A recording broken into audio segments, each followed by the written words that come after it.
உங்களுடைய தங்கம், வெள்ளி, வைர நகைகளை உடனே செல் பண்ணுமா?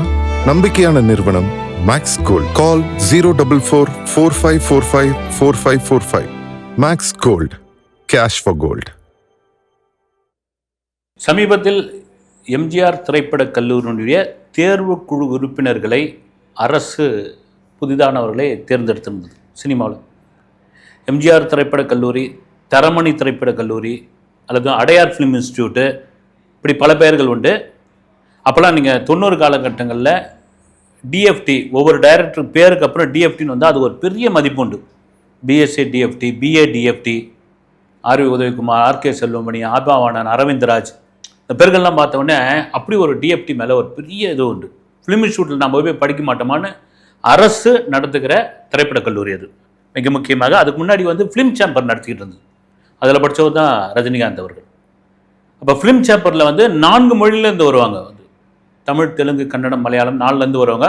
அப்போ நமக்குன்னு தமிழுக்குன்னே ஒரு ஃபிலிம் இன்ஸ்டியூட் இருந்தால் நல்லா இருக்குமேன்ட்டு எம்ஜிஆர் அவர்கிட்ட கேட்டபொழுது அவர் தொடங்கி வைத்தது தான் அடையார் திரைப்படக் கல்லூரி, திரைமணி. இப்போ அந்த திரைப்படக் கல்லூரியினுடைய தேர்வுக்குழு உறுப்பினர்களாக தாவேக அரசு, ஏன் விஜய் கூட தேர்ந்தெடுத்தான்னு வச்சுங்களேன். ஏன்னா இது பேசுறதுக்கான காரணம் என்னன்னா, தாவேக அரசு பதவி ஏற்ற உடனே சட்டசபையில் பிரேமலதா விஜயகாந்த் அவர்கள் என்ன சொன்னாங்கன்னா, உங்களுடைய ஆஸ்தான ஜோதிடருக்கு எப்படி நீங்கள் அரசு பதவி கொடுக்கலாம் அப்படின்னு, ரதன் பண்டிட் அப்படின்னு.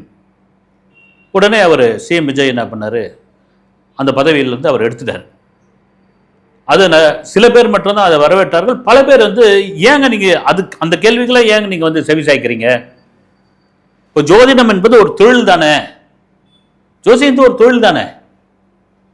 அப்புறம் நீங்கள் ஒரு ஜோதிட தொழில் செய்கிறவர், நாங்கள் கொடுத்த பதவி சரியான பதவி தான், நான் கொடுத்ததுல என்ன தப்பு இருக்குன்னு நீங்கள் எதிர்த்து பேசியிருக்கணும். இல்லைன்னா அந்த விவகாரத்தை அப்படியே விட்டுட்டு அவர் பதவியில் நீடிக்கிட்டேன்னு விட்டுருக்கணும். நீங்கள் டக்குன்னு எடுத்து தப்புங்க அப்படின்னாங்க. சில பேர் இல்லைங்க, அவர் ஒரு ஸ்மூத்தான ஒரு ஆட்சியை கொண்டு போகணும்னு பார்க்குறாரு. பாருங்க, ஒரு விமர்சனம் வருது, தன்னுடைய ஆஸ்தான ஜோதிடர் அந்த வார்த்தையை அவருக்கு ரொம்ப உள்ளத்தை ஒரு மாதிரி பண்ணியிருக்குது, ஆனால் டக்குன்னு அந்த பதவியிலேருந்து அவர் எடுத்துட்டாரு அப்படின்னு சொல்லியிருந்தாங்க. இப்போ கூட பார்த்தீங்கன்னா எம்ஜிஆர் திரைப்படக் கல்லூரியினுடைய தேர்வுக்குழு உறுப்பினர்களாக சினிமாவை சார்ந்தவர்கள் தான் அதை தேர்ந்தெடுக்க முடியும்.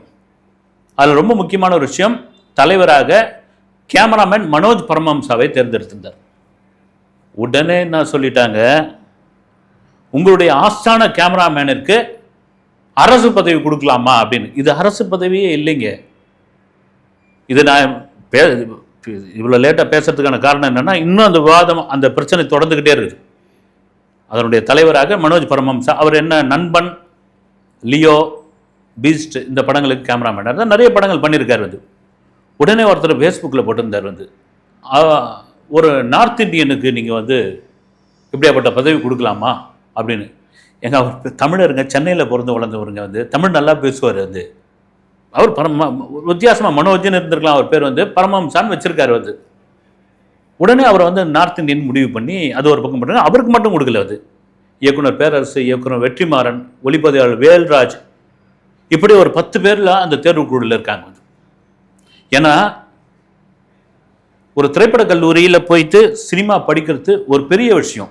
எப்போனா ஒரு 80கள் 70களுக்கு முன்னாடிலாம் பார்த்தீங்கன்னா, அப்போ இந்தியாவில் இருந்தது புனே ஃபிலிம் இன்ஸ்டியூட். அதில் படித்தவர் தான் இயக்குனர் பாலுமகேந்திரா அவர்கள். புனே ஃபிலிம் இன்ஸ்டியூட்லாம் போய் படிக்கவே முடியாது.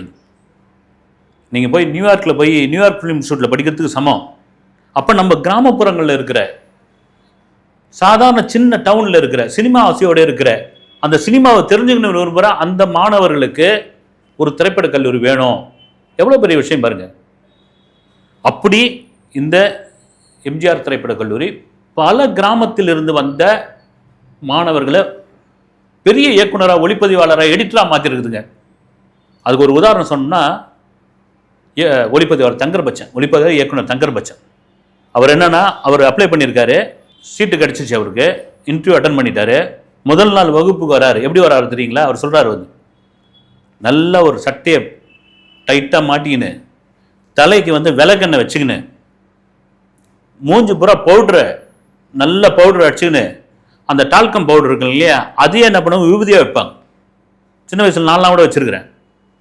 அதை வச்சுக்கிட்டு இந்த கிராமத்தில் கிணத்துல குளிச்சுட்டு துடைக்கிறது அப்படியே வெயிலில் நடந்து போவாங்கல்ல, அவங்களுக்கு இந்த ஓரம் வந்து இந்த உதட்டு ஓரம் வந்து வெள்ளையாக வந்துடுவாங்க.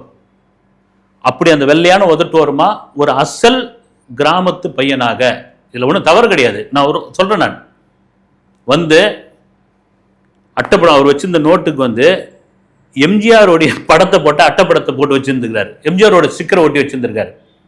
அவர் உட்காந்துருந்துக்கிறாரு. ஒருத்தர் நல்ல நல்ல வெள்ளைக்காரன் மாதிரி ஒரு ஷார்ட்ஸ் போட்டுக்கின்னு வாக்மேன் போட்டுக்கிட்டு மே கம்மிங் அப்படின்னு வந்து கேட்குறாப்படியா, யாரா அது ஹாலிவுட் நடிக்கிற மாதிரி இருக்காரு, யார் அதுன்னு இவர் வரல்றாராம். பார்த்தா ஏஸ் கம்மிங்ன்றாங்களா, அவர் வந்து இவர் பக்கத்தில் வந்து உட்காந்துருக்காரு. அதாவது என்னென்னா, பொதுவாக சொல்கிறோம், ரொம்ப பின்தங்கிய பகுதியிலிருந்து கிராமப்புறங்கள் பகுதியிலிருந்து ஒரு நகரத்துக்கு பெருநகரத்துக்கு வரும்பொழுது இப்போல்லாம் மாறி போயிடுச்சு. அப்போ நாங்கள் படிக்கும் போதெல்லாம் ஒரு சின்ன தாழ்வு மனப்பான்மை இருக்கும். நம்ம அவங்க கூட பேசுவாங்களா, நம்மளை ஏதாவது தப்பாக நினச்சிப்பாங்களா, நமக்கு வந்து இங்கிலீஷ் சரியாக வருமா அப்படின்னு மாதிரி தாழ்வு மனப்பான்மை இருக்கும். பொதுவாக அந்த வெள்ளையாக பார்த்தவங்க, இந்த இங்கிலீஷ் பேசுகிறவங்க, அவங்க மேலே கமகமன்னு வாசனையாக இருக்கிறவங்கள பார்த்தா ஒரு சின்ன இது வரும். அப்படி ஒன்றா அப்படி இருக்காரு. அப்படி ஓரமாக இருந்தவுடனே பிற்பாடு அவங்க 2 பேரும் நண்பர்களாகி பிற்பாடு அந்த வெள்ளை வெள்ளையன்னு வந்து உட்காந்தாருல, அவர் வந்து இந்த கேமரா எக்யூப்மெண்ட்லாம் இருக்குது இல்லைங்களா, லைட்டு கேமரா அதெல்லாம் வந்து ரெண்ட்டுக்கு விடுறாரு. அவர் ஒளிப்பதிவாளர், ஆகச்சிறந்த டைரக்டர். அவர்கிட்ட இருந்து தொடர்ந்து சங்கர் பச்சன் வந்து கேமரா இதெல்லாம் வாங்கி வந்திருக்காரு. நல்ல நண்பர்கள் 2 பேரும். யார் அது எம்ஜிஆர் மாதிரி ஒருத்தன் வந்து நிற்கிறான் அப்படின்ட்டு அவர் நினைச்சாரா. அவர் தான் வந்து இயக்குனரும் ஒளிப்பதிவாளருமான ராஜு மேனன். இதை நான் வந்து அவர் ராஜு மேனன் கிட்ட சொன்ன பொழுது, எம்ஜிஆர் மாதிரி ஒருத்தன் இதே வேலையாக போச்சு தங்கருக்கு அப்படின்னு சிரிச்சாப்புல. காரணம் என்னன்னா, ஒரு பண்ருட்டி பக்கத்தில் பத்திரக்கோட்டைன்ற ஒரு சிறிய கிராமத்தில் மாடு மேய்ச்சி கொண்டிருந்த, விவசாயம் செய்து கொண்டிருந்த ஒரு சிறுவன். அதாவது வந்து நெய்வேலி நிலக்கரி சுரங்கத்தில் அந்த புகை போகும் இல்லைங்களா, அது என் கூட்டு மரத்து மேலே ஏறி நீ பார்த்தீங்கன்னா அந்த புகை போகிறது தெரியும். அதுக்கு நீங்கள் 2 பலாக்கொட்டை கொடுக்கணும். பசங்க அப்படி தானே இது பண்ணுவாங்க, நான் ஏறி காமிக்கிறேன் அப்படின்ட்டு. அப்படி ஒரு கிராமம் முழுக்க முழுக்க கிராம சூழ்நிலையில் வளர்ந்த ஒரு மாணவருக்கு எம்ஜிஆர் திரைப்பட கல்லூரி அப்படி ஒரு இதை செஞ்சு கொடுத்து, நீங்கள் ஆகச்சிறந்த இயக்குனர், ஆகச்சிறந்த ஒரு ஒளிப்பதிவாளர். அப்போ எவ்வளோ பேருக்கு பாருங்க வந்து. இங்கே ஆர் உதயகுமார் எடுத்துங்க, எங்கள் ஊரை சேர்ந்த மறைந்த செய்யார் ரவி. நாங்கள் படிக்க சொல்லலாம் பார்த்து கிழக்கு வாசல் படத்தில் உதவி இயக்குனர் செய்யார் ரவி பிஎஸ்ஏ டிஎஃப்டின்னு வரும். ஹரிச்சந்திரன் ஒரு படம், தர்மசீலன் படத்தெல்லாம் நாங்கள் எத்தனை முறை போய் பார்த்தோன்னே தெரியாது. போய் அப்படி ஊரே போய் திரும்ப திரும்ப அந்த பேருக்காக போய் பார்த்தது தான். சொல்கிறதுக்கான காரணம் என்னென்னா, அப்படி ஒரு முக்கியமான இன்ஸ்டியூட், ஃபிலிம் இன்ஸ்டியூட், அரசு நடத்துகிற இந்த ஃபிலிம் இன்ஸ்டியூட், அதுக்குள்ளே ஒரு அரசியலை கலந்து இவர் வந்து மனோஜ் பரமஹம்சா வந்து அரசு பதவி கொடுப்பது நியாயமா? எங்கள் அப்படி பார்த்தா பேரரசு அவர் விஜய் வச்சு படம் பண்ணவர் தான். ஆனால் தொடர்ச்சியாக பிஜேபி ஆதரவு தான் பேசிகிட்டு இருக்காரு அவர். அப்போ நினச்சிருந்தாருன்னா விஜய் நினச்சா வேற ஒரு டைரக்டர் கொடுத்துருக்கான்ல. வெற்றிமாறன் எந்த ஃபிலிம் இன்ஸ்டியூட்டில் படித்தார்? வெற்றிமாறன் ஒன்றும் கேட்டேன்னா, ஆரம்பத்தில் இந்த குறும்படம்லாம் இயக்கிட்டு திரைப்பட இயக்குனர் ஆகிறாங்களே, அவங்க மேலே கடுமையான விமர்சனம்லாம் பண்ணார். சினிமா எக்ஸ்பிரஸ் பத்திரிக்கை ஒரு பேட்டியை கொடுத்துருந்தார். என்னென்னு, நீங்களாம் குறும்படம் நெடும்படம் இதெல்லாம் பண்ணிவிட்டு ஈஸியாக சினிமாக்குள்ளே வந்துடுறீங்க. நீங்கள் ஒரு அசிஸ்டன்ட் டைரக்டராக ஃபீல்டு கிளியர் பண்ணி கிளாப் போர்டு அடித்து கண்டினியூட்டி எழுதி ஃபீல்டில் நின்று அடிபட்டு சினிமாவை கற்றுன்னு தான் நீங்கள் வரணும் அப்படின்னு சொன்னவர் வந்து, அவர் வந்து இன்னைக்கு ஆகச்சிறந்த ஒரு இயக்குனர். அவர் வந்திருக்கான வரவேற்கத்தக்க ஒரு விஷயம். இது மாதிரி 10 பேரை கொண்டு வந்திருக்காங்க. இந்த ஃபிலிம் இன்ஸ்டியூட்டுக்கு ஒரு பெரிய வரலாறே உண்டுங்க. வந்து ஆர்கே செல்லுமணி ஒரு தடவை சொல்லியிருக்காரு, வந்து அவருக்கு டைரக்ஷன் வாய்ப்பு செங்கல்பட்டு பக்கத்தில் தான் அவர் ஊர் வந்து. பொதுவாக சென்னைக்கு அருகில் இருக்கிறவங்க வரமாட்டாங்க வந்து சினிமாக்குள்ளே. ஏன்னா ரொம்ப ஊர்கிட்ட இருக்கிறதுனால இங்கே போரா முடியாது, போயிடலாம் என் வீட்டுக்கு போயிடலாம் ஏன்னுவாங்க. எனக்கு தெரிஞ்சு செங்கல்பட்டுலேருந்து வந்தவங்க வந்து 2 பேர் 3 பேர். ஒன்று வந்து மறைந்த இயக்குனர் ஸ்ரீதர், ட்ரெண்ட் செட்டர். அவர் செங்கல்பட்டு பக்கத்தில் சித்தாமூர்னு ஒரு ஊர், அவருடைய சொந்த ஊர். அதன் பிறகு நடிகர் நாசர், செங்கல்பட்டே தான் அவர். செல்லுமணி அவர்களுடைய ஊர் வந்து திருமுக்கூடல். அதாவது செய்யாறு, பாலாறு, வேகவதி 3 ஆறும் கடலில் சேர்ற இடம் வந்து. சொல்கிறதுக்கான காரணம், அவருக்கு அது மாதிரி தான் இன்ஸ்டியூட்லேருந்து இன்டர்வியூ வந்திருக்குது. அப்போ வந்து கெஸ்ட் லெக்சர் வந்து பானுமதி அவர்கள், பானுமதி ராமகிருஷ்ணன். அவங்க தான் இன்டர்வியூ பண்ணுறாங்க. ஒன்றுமே பண்ணலையா அவங்க வந்து, என்ன எதுலாம் கேட்கலையாம். வந்தவுடனே பலால்னு ஒரு அடி அடிச்சிருக்காங்க. ஒரே அடி, சுரில்னு ஒரு அடி. இது எதிர்பார்க்காம கோவம் வந்து, நான் என்னங்க இன்டர்வியூக்கு தானே வந்தேன், நான் வந்து நீங்கள் யாருங்க அடிக்கிறதுக்கு அப்படின்னு கோபமாக பேசணுன்னே யுவர் செலெக்ஷன் கிளம்பு அப்படின்ட்டாங்க. ஒரு மனிதனுக்கு ஒரு இயக்குனர் ஆகட்டும், ஒரு நடிகர் ஆகட்டும், அவங்களுக்கு உணர்ச்சி ரொம்ப முக்கியமான ஒரு விஷயம். அவங்க எப்படி அந்த உணர்ச்சியை வெளிப்படுத்துறாங்க, எப்படி அவங்க இது பண்ணுறாங்கன்னு ரொம்ப ரொம்ப முக்கியமான ஒரு விஷயம் அது. ஓகே, நீங்கள் செலக்டட் அப்படின்ட்டாங்களா. அதே போல் தான் வந்து பொதுவாக அப்போலாம் பார்த்தீங்கன்னா பாலச்சந்தர் அவர்கள், பாரதி ராஜா, பல இயக்குநர்கள் வந்து ஃபிலிம் இன்ஸ்டியூட்லேருந்து ஸ்டூடெண்ட்களை அவங்களுக்கு ஒரு வாய்ப்பு கொடுங்கல்ல, நடிப்பு கல்லூரியில் இருக்கிறவங்களுக்கு, நடிப்பு பயிற்சி எடுக்கிறவங்களுக்கு வாய்ப்பு கொடுங்க, போய் அங்கே போய் செலக்ட் பண்ணுவாங்களாம். அப்படி இயக்குனர் ஸ்ரீதர் இன்னைக்கு வந்து நம்ம கிளாஸ் ரூமில் ஒருத்தரை செலக்ட் பண்ண போகிறாரு அப்படின்னு விஷயம் தெரிஞ்சோடனே ஸ்டூடெண்ட் எல்லாம் பயங்கரமாக பவுடர்லாம் அடிச்சுக்கிட்டு எல்லோரும் ஓகே இதுவாக டிப்டாப்பாக உட்காந்துட்டு இருந்தாங்களாம்.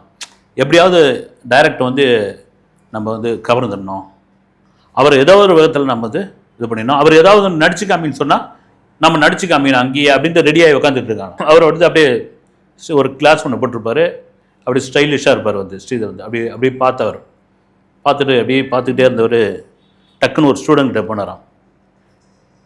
நீங்கள் ராஜ்குமார் சன் இல்லை அப்படின்னாராம். எஸ் சார் அப்படின்னாராம். வந்து அவர் ஏன்னா நம்ம கன்னட நடிகர் ராஜ்குமாருடைய மகன், இன்னைக்கு கர்நாடகாவில் சிவாண்ணா அப்படின்னு சொல்லக்கூடிய ஒரு சூப்பர் ஸ்டார் சிவராஜ்குமார் இங்கே தான் படிச்சிருக்கார். இப்போ ராஜ்குமார் இங்கே தான் இருந்தார். அவர் பாருங்க, அவருடைய மகனை வந்து நியூயார்க்கில் படிக்க வச்சிருக்கலாம், அவர் வந்து அரசு திரைப்பட கல்லூரியில் படிக்க வச்சிருக்காரு. சிவராஜ்குமார் அந்த பேட்சில் இருக்கார்.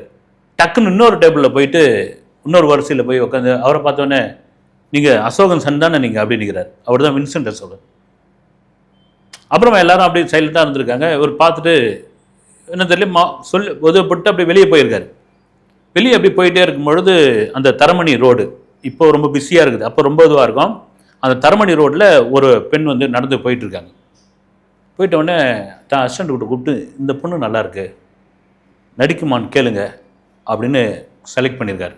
ஆனால் அந்த பொண்ணு வந்து ஃபிலிம் இன்ஸ்டியூட் படிக்கல, பக்கத்து காலேஜில் ஃபேஷன் டிசைனிங் படிச்சிருக்கு. அந்த பெண்ணு தான் வந்து தென்றலை என்ன சுடும் படத்தினுடைய ஹீரோயின் வந்து ஜெயஸ்ரீ. அப்புறம் சில படங்கள்லாம் நடித்தாங்க. இது சொல்கிறதுக்கான காரணம் என்னென்னா, நீங்கள் ஃபிலிம் இன்ஸ்டியூட்டை தாண்டி இன்னொரு இடத்துல ஒரு வாய்ப்பு கிடைக்கும் அப்படின்னு, அதை தாண்டி ஃபிலிம் இன்ஸ்டியூட்டும் ரொம்ப முக்கியமான ஒரு விஷயம் அது. ஃபிலிம் இன்ஸ்டியூட்டில் இதே போல் தான் இன்டர்வியூக்கு, நடிப்புக்கு இன்டர்வியூக்கு ஆனந்தராஜ் வந்திருக்காப்புல. இந்த உடனே வழக்கமாக வீரபாண்டிய கட்டபொம்மன் இது, கப்பலோட்டி தமிழன் வசனம், இதெல்லாம் மனப்பாடம் நடிச்சு, ஏன்னா இன்டர்வியூக்கு நடிச்சு காமின்னு சொல்லுவாங்க இல்லைங்களா. அங்கே போனோன்னு என்னன்ட்டாங்களாம், டக்குன்னு இந்த வீரபாண்டிய கட்டபொம்மன் வசனம் பேசுறது, சிவாஜி சார் வசனம் பேசுறது இதெல்லாம் கூடவே கூடாது, ஆன் த ஸ்பாட்டில் உங்களுக்கு என்ன தோணுதோ அதை நடிக்கணுங்கிறேன். என்னடா ரொம்ப போச்சு, இதுதான் நான் தயார் பண்ணின்னு வந்திருக்கணுன்னே ஒரு மைம் ஒன்று பண்ணி காமிச்சிருக்காரு. வந்து ஒரு தியேட்டரில் போய் ஒருத்தன் எப்படி டிக்கெட் எடுக்கிறான் அப்படின்ட்டு, அப்படி அந்த தேர்வு குழுவில் இருக்க அத்தனை பேர் கைத்தட்டியிருக்காங்க. கைத்தட்டி இமீடியட்டாக அவருக்கு சீட்டு கொடுத்துருக்காங்க. அவர் ஆனந்தராஜ் இன்னைக்கு ஒரு பெரிய நடிகர். அப்படி வந்து எம்ஜிஆர் திரைப்படக் கல்லூரிக்கு ஒரு தனி வரலாறே இருக்குது. எங்க டிஎஃப்டி ஸ்டூடெண்ட்டுங்க வந்து வெளியே வந்துட்டு பட வாய்ப்புக்காக அலைந்த போது யாருமே அவங்களுக்கு பட வாய்ப்பே கொடுக்க மாட்டேன்றாங்க. காரணம் என்னன்னா, நீங்கள் செலவை இழுத்து விட்டுருவீங்க, உங்களுக்கு சினிமாவோடைய அந்த கிராஃபே தெரியாது, நீங்கள் இங்கிலீஷ் படத்தை பார்த்து காப்பி அடிக்கக்கூடிய ஆட்கள் அப்படின்னு போகிற இடம் புறக்கணிக்கிறாங்க. விஜயகாந்த் அவர்கள் தான் அவங்கள நம்பி ஒரு படம் கொடுக்குறாரு. அந்த படம் தான் ஊமை விழிகள், எல்லாருக்கும் தெரியும். அதன் பிறகு திரைப்பட கல்லூரி மாணவர்களுடைய ஆலமரமாக திகழ்ந்தார் விஜயகாந்த் அவர்கள், அவர் நண்பர் ராவுத்தரும். இன்னைக்கு அத்தனை படங்களும் பாருங்க, பெரும்பான்மையான படங்கள் விஜயகாந்தோடைய படங்கள்ல டைரக்டர் அப்படின்னா டிஎஃப்டின்னு இருக்கும். ஏன்னா ஊமை விழிகள் அவ்வளோ பெரிய இட்டு, அதே சமயத்தில் அதே திரைப்பட கல்லூரி மாணவர்கள் சேர்ந்து ஒரு படம் எடுத்தாங்க. அந்த படம் வந்து யாருக்குமே தெரியாது பெரும்பாலும். அந்த படம் பேர் வந்து வெற்றி மேல் வெற்றி. பிரபுவும் சீதாவும் நடிச்சிருப்பாங்க. அந்த படத்தை வந்து தியாகராஜன் ஒரு டைரக்ட் பண்ணியிருந்தார். முழுக்க ஃபிலிம் இன்ஸ்டியூட் ஸ்டூடெண்ட்டு சேர்ந்து எடுத்த படம். ஒரு குத்துச்சண்டை வீரருடைய கதை வந்து, அப்போ உண்மையான குத்துச்சண்டை வீரர் தாரா சிங் அவரை கொண்டு வந்து பிரபுவோடைய கோச்சா அவரை வந்து நடிக்க வச்சாங்க. அந்த படம் பெரிய எதிர்பார்ப்புலேருந்து அந்த படம் ஓடவே இல்லை, அட்டர் ஃப்ளாப்பு.